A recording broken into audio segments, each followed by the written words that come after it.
بہت پہلے کا ذکر ہے کہ اسلامی سلطنت کے صوبہ افریقہ پر ایک بہت ہی بہادر اور شریف گورنر حکومت کرتا تھا۔ اس کا نام عبداللہ بن حجاب تھا۔ ایک دن عبداللہ بن حجاب اپنے دربار میں بیٹھے حکومت کے بڑے بڑے افسروں سے بات کر رہے تھے کہ ایسا نوجوان دربار میں آیا جس نے پٹے پرانے کپڑے پہن رکھے تھے، لیکن اس کے چہرے سے ظاہر ہوتا تھا کہ وہ کسی بہت اچھے خاندان سے تعلق رکھتا ہے۔ گورنر عبداللہ نے اس نوجوان کو دیکھا تو جلدی سے اٹھے اور نوجوان کو بہت عزت کے ساتھ اپنے پاس مسند پر بٹھایا۔ اس وقت دربار میں گورنر کے بیٹے موجود تھے۔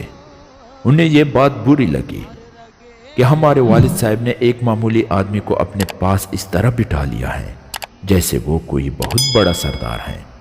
بڑے دربار میں تو وہ کچھ نہ کہہ سکے، لیکن جب عبداللہ اپنے محل میں گئے تو ان کے بیٹوں نے دربار والی بات چھیڑ دی اور ان سے کہا، ابا جان، آج ہمیں اس بات سے بہت شرم آئی کہ آپ نے ایک غریب آدمی کا اس طرح استقبال کیا جیسے وہ کہیں کا شہزادہ ہو۔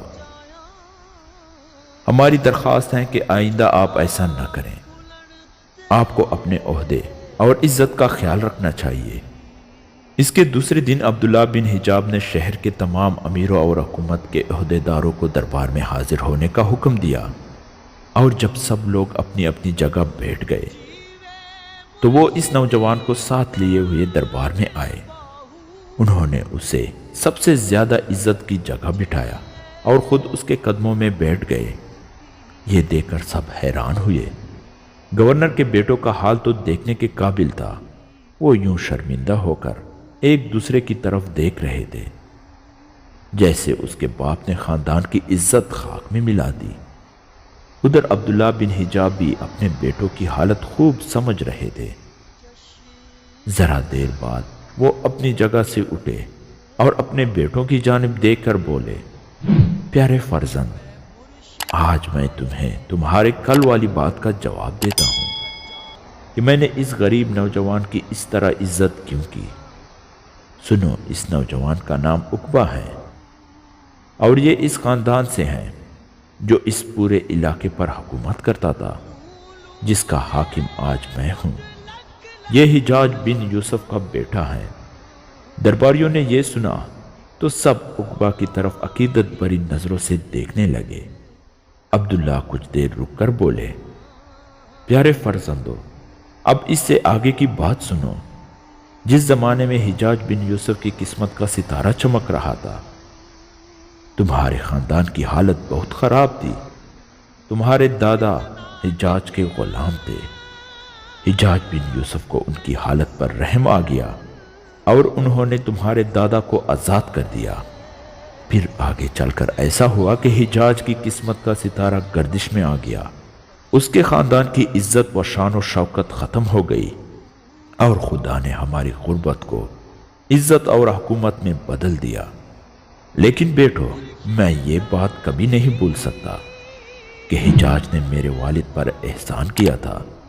اب تم بتاؤ کہ میں اپنے محسن کے بیٹے کی عزت کیوں نہ کرتا اور اسے عزت سے اپنے پاس کیوں نہ بٹھاتا۔ عبداللہ کی یہ بات سن کر پورے دربار میں سناٹا چھا گیا۔ خاص طور پر ان کے بیٹے تو حیرت کی تصور بنے ہوئے تھے۔ انہوں نے شرمندہ ہو کر سر جھکا لیے تھے۔ عبداللہ ذرا دیر رک کر بولے، بیٹو، ہمارے آقا اور ہمارے سچے رسول حضرت محمد صلی اللہ علیہ وآلہ وسلم کا ارشاد مبارک ہے، جو شخص اپنے محسن کے احسان کو بلا دیتا ہے وہ بہت برا ہے۔ بیٹو، آج میں نے بڑی دربار میں یہ بات بتائی ہے، تم اپنے خاندان کے محسن کو اچھی طرح پہچان لو، اور ساتھ ہی تمہیں یہ بھی معلوم ہو جائے کہ تمہارے خاندان کی ہمیشہ سے ایسی ہی شان و شوکت نہ تھی۔ تمہیں چاہیے کہ ان دونوں باتوں پر غور کرو اور برے لوگوں میں شامل ہونے سے بچ جاؤ۔ یہ بات بتانے کے بعد عبداللہ نے عقبہ سے کہا، اے نوجوان، خدا نے اس وقت مجھے ایسا اختیار دیا ہے کہ میں تیری ہر خواہش پوری کر سکتا ہوں۔ تو مجھے بتا، میں تیری کیا خدمت کر سکتا ہوں؟ تو مجھے بتا کہ میں تیری کیا خدمت کر سکتا ہوں؟